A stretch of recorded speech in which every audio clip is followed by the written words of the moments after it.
بسم اللہ الرحمن الرحیم۔ السلام علیکم ناظرین، آج ہم خوابوں کے متعلق کچھ گفتگو کریں گے۔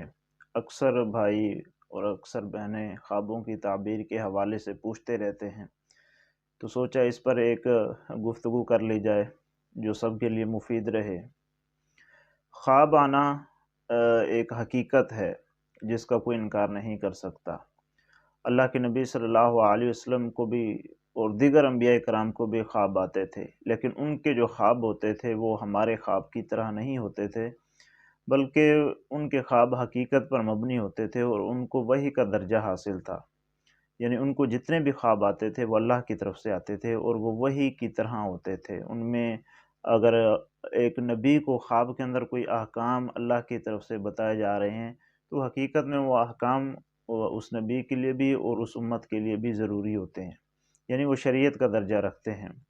اب جو عامی انسان ہیں، جس طرح کہ ہم انسان ہیں جو اللہ کے نبی صلی اللہ علیہ وسلم کی امت ہیں،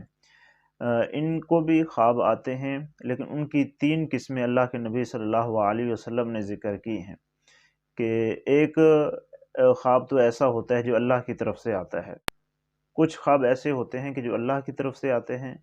کچھ خواب ایسے ہوتے ہیں جو انسان سارا دن سوچتا رہتا ہے، یعنی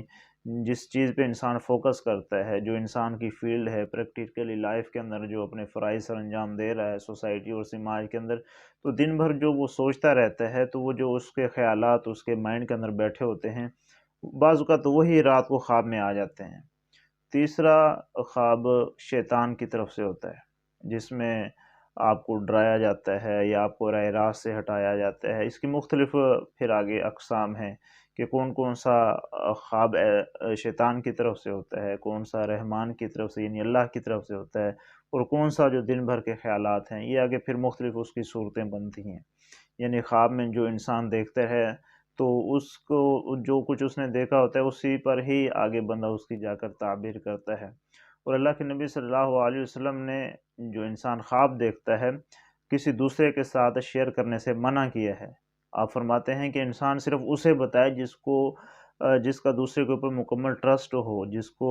مکمل بلیو ہو کہ یہ میرا خیر خواہ ہے، یہ اگر میں اس کو اپنا خواب سناؤں گا تو یہ میرے لیے مفید رہے گا، یہ مجھے بہتر مشورہ دے گا، یہ اچھی تعبیر کر کے دے گا،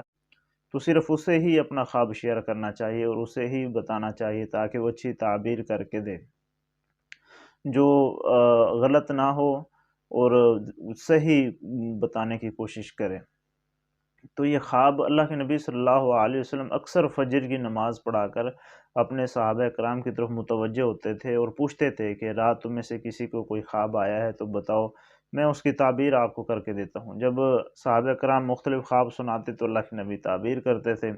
بعض اوقات ایسا بھی ہوتا تھا کہ کسی بھی صحابی کو کوئی خواب نہیں آیا ہوتا تھا تو پھر اللہ کے نبی خود بتاتے تھے کہ میں نے آج یہ رات خواب دیکھا ہے۔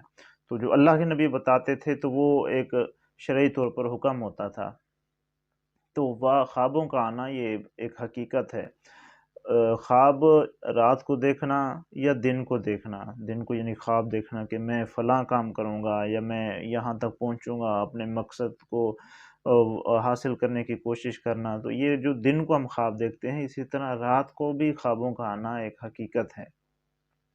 اللہ تعالیٰ سے دعا ہے کہ اللہ تعالیٰ ہمارے لیے خواب بھی ہمارے لیے ایک مفید بنائے اور شیطانی وسوسات سے، شیطانی خیالات سے محفوظ فرمائے۔ اس متعلق انشاءاللہ میں بعد میں کبھی تفصیلی طور پر ویڈیو بناؤں گا کہ اس کی کون کون سی صورتیں ہیں، جب یہ چیز دکھائی دے تو اس کا کیا مطلب ہوتا ہے، جب چاند دکھائی دے یا سانپ دکھائی دے یا دودھ دکھائی دے، اس کی پھر آگے ایک بہت بڑا ایک سمندر ہے خوابوں کی تعبیر بھی۔ تو یہ اگر ٹائم ملا تو وقتاً فوقتاً آپ کو اس متعلق بھی گائیڈ کرتا رہوں گا۔ والسلام۔